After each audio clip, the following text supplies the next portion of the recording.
IPL തുടർച്ചയായ മൂന്നാം വിജയം സ്വന്തമാക്കി കൊൽക്കത്ത നൈറ്റ് റൈഡേഴ്സ്. ഡൽഹി ക്യാപിറ്റൽസിനെതിരെ 106 റൺസിന്റെ വിജയമാണ് കൊൽക്കത്ത നേടിയത്. 273 എന്ന വിജയലക്ഷ്യം പിന്തുടർന്ന ഡൽഹിക്ക് 166 റൺസ് എടുക്കാൻ മാത്രമേ സാധിച്ചുള്ളൂ. ജയത്തോടെ കൊൽക്കത്ത പോയിന്റ് ടേബിളിൽ ഒന്നാമതെത്തി. വിശാഖപട്ടണത്ത് നടന്ന മത്സരത്തിൽ ടോസ് നേടി ബാറ്റിംഗ് തിരഞ്ഞെടുത്ത Kolkata Sunil Narine, Andre Russell, Angkrish Raghuvanshi എന്നിവരുടെ ബാറ്റിംഗ് മികവിൽ 272 എന്ന വമ്പൻ സ്കോറാണ് പടുത്തുയർത്തിയത്.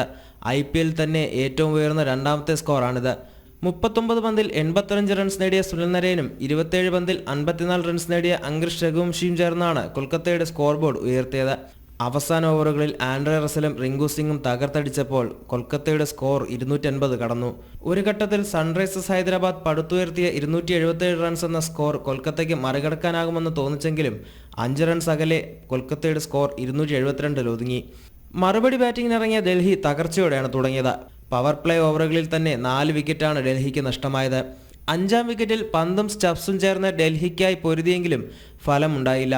തുടർച്ചയായ രണ്ടാം മത്സരത്തിലും അർദ്ധ സെഞ്ചുറിയുമായി ക്യാപ്റ്റൻ ഋഷഭ് പന്ത് തകർത്തടിച്ചു. 54 റൺസ് എടുത്ത സ്റ്റബ്സും ഡൽഹിക്കായി മികച്ച രീതിയിൽ ബാറ്റ് ചെയ്തു.